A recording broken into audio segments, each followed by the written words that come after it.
जब उन्हें संविधान बनाने का मौका मिला तो उसमें सारी बातें एडजस्ट की। वो कौन सी बातें थी? नंबर 1 कि इस देश के अंदर लोकतंत्र होगा, by the people, of the people, for the people. जनता के द्वारा, जनता का राज, जनता के लिए, बीच में अन्य कोई शक्ति नहीं आएगी। जनता ही मालिक होगी, जनता ही बनाएगी, जनता के लिए बनेगा। और इसके लिए बाबा साहब डॉक्टर अम्बेडकर ने इस देश के नागरिकों को one man one vote, one vote one value का अधिकार दिया। जबकि उस समय इस देश के कांग्रेस के लोग, उस समय के जो अपने आप को पुजारी कहते थे, उन्होंने बाबा साहब का जमकर विरोध किया। बाबा साहब के पुतले जलाए कि डॉक्टर अम्बेडकर इस देश के अंदर इन अनपढ़ लोगों को वोट का अधिकार क्यों देना चाहते हो? महिलाओं को वोट का अधिकार क्यों देना चाहते हो? ये तो घर की इज्जत है। बाबा साहब डॉक्टर अम्बेडकर ने भरे सदन में कांग्रेस के लोगों को लताड़ा और उन्होंने कहा कि तुम इस देश के जनता को अधिकारों से वंचित क्यों करना चाहते हो? आपने इस देश में पढ़ने का अधिकार कब दिया? राजा महाराजाओं ने गरीबों को पढ़ने नहीं दिया।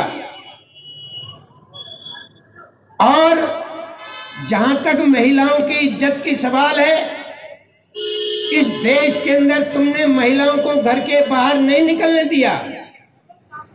मेरा कहना है, बाबा साहब ने कहा कि इस देश के अंदर जिसने जन्म लिया है, चाहे पढ़ा लिखा है चाहे अनपढ़ है, जमीन वाला है चाहे बेजमीन वाला है, हिंदू है चाहे मुसलमान है, महिला है चाहे पुरुष है, गरीब है चाहे अमीर है, जिन्होंने इस देश में जन्म लिया है और 18 साल की उम्र पूरी कर ली है, उन सबको वोट डालने का अधिकार होगा। आज जो ये कांग्रेस, बीजेपी, आम आदमी पार्टी के लोग तुम्हें 2100 में, 2500 में, 3000 में खरीदना चाहते हैं, अगर बाबा साहब डॉक्टर अम्बेडकर ने आपको यह अधिकार ना दिलाया होता तो आज तुम्हारी कोई बूझ होने वाली नहीं थी। इसलिए मेरा आप लोगों से निवेदन है कि इस वोट के बारे में सोचो। यही तुम्हारे पास एक पावर है, छोटी पावर जरूर है, लेकिन यही बड़ी पावर बनाती है। अगर इस देश प्रदेश के, इस दिल्ली प्रदेश के गरीब लोगों ने अपना वोट यदि दूसरी पार्टियों को दिया तो तुम्हारा वोट दूसरे के खातों में जाएगा। और यदि आपने बहुजन समाज पार्टी के हाथी को वोट दिया तो आपका वोट बहन कुमारी मायावती जी के खाते में जाएगा। और इस प्रदेश के अंदर वही नियम और वही कानून लागू होंगे जो उत्तर प्रदेश के अंदर बहन कुमारी मायावती जी ने अपने 4 बार के शासनकाल में करके दिखाया था। क्या काम किया था बहन जी ने? जितने लोग सरमाएदार, सामंतवादी, गरीब और कमजोरों पर जुल्म करते थे, उन गुंडे बदमाशों को उठाकर जेल में बंद किया। 1,61,000 गुंडों को जेल में बंद किया और बेरोजगार नौजवानों को 35 लाख नौकरियां दी। उत्तर प्रदेश में जितनी भी ग्राम समाज की जमीन थी, सरकारी जमीन, लाखों हेक्टेयर जमीन के पट्टे और कब्जे भूमिहीन लोगों को दिए बिना भेदभाव के। चाहे वो किसी भी जाति का भूमिहीन था, उन सबको अधिकार दिया और सबको काश्तकार बनाया। और यही नहीं, जितने भी बेसहारा लोग थे उन सबको 2 बेडरूम, लैट्रिन, बाथरूम, किचन, शयन मान्यवर कांशीराम साहब आवास योजना के अंतर्गत लाखों लोगों को आवास दिए। ये बहन कुमारी मायावती जी ने मात्र 5 साल के जो लास्ट में शासन था, किया तो पहली सरकारों में भी था, लेकिन इसे जो स्पष्ट बहुमत की सरकार मिली उसमें जी जान से लागू किया।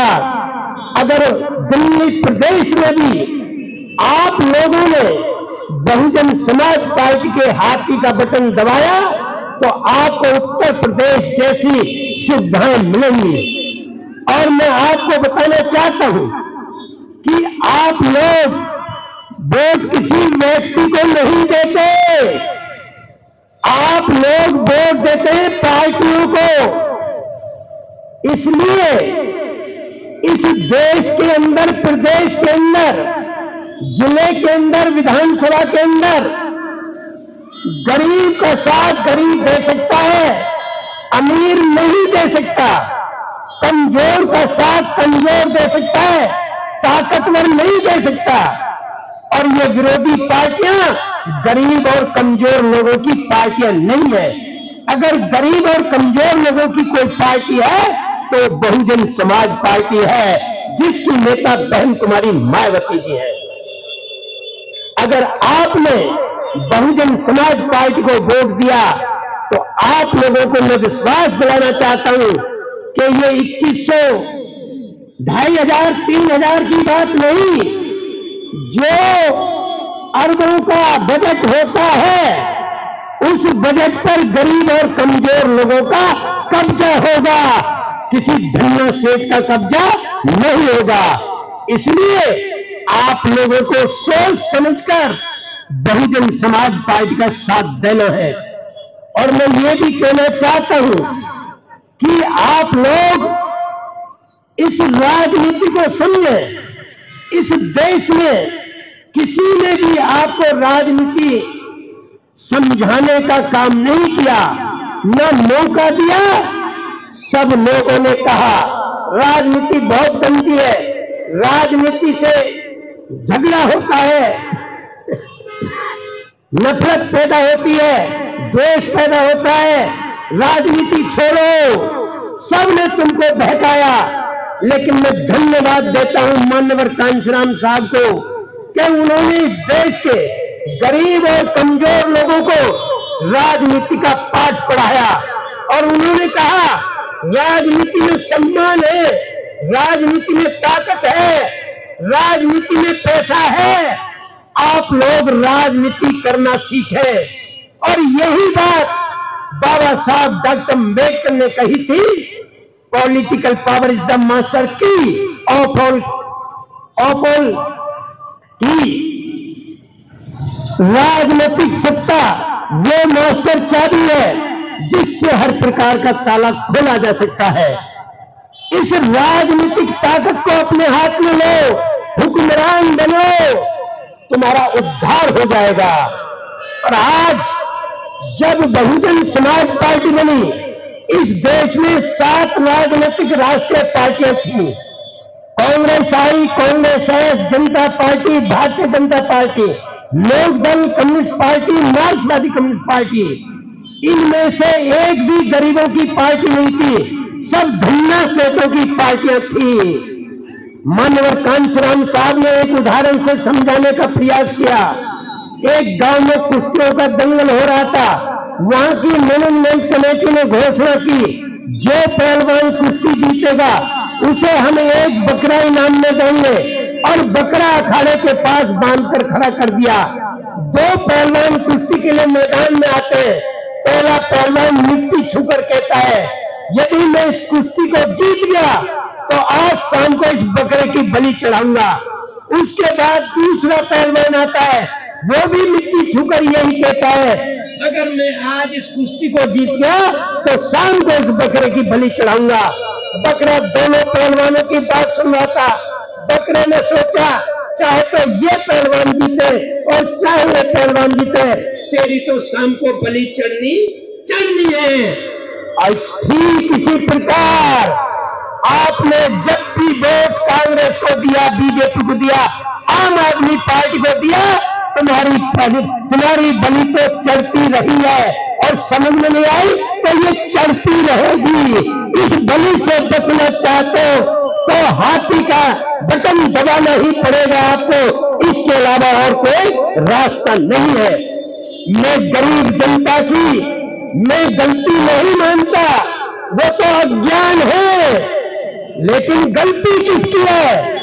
जो लोग बाबा साहब डॉक्टर अम्बेडकर की मेहनत के बल पर, संघर्ष के बल पर, उस समय बाबा साहब ने कितना संघर्ष किया था, कितना अपमान झेला था, कितना परिवार को अपने छोड़ा था, आप लोग नहीं जानते। बाबा साहब डॉक्टर अम्बेडकर का उस समय तुम्हारे बुजुर्गों ने साथ नहीं दिया था, लेकिन उसके बाद भी बाबा साहब ने आपको अधिकार दिलाकर, आपको बड़ी बड़ी नौकरियों में बिठाकर, जो लोग आज बड़ी नौकरियों में बैठकर बड़े बड़े मकान बनाकर अपने बच्चों को पढ़ा रहे हैं या पढ़ाया है, उन लोगों से मेरा कहना है, उनसे मेरी शिकायत है कि उन लोगों ने जिन्होंने बाबा साहब की मेहनत की कमाई पर यहां तक पहुंचे हैं, उनका फर्ज बनता था कि वे समाज को जगाए, राजनीति में जगाए, सामाजिक रूप से जगाए, लेकिन उन्होंने अपने फर्ज को नहीं निभाया।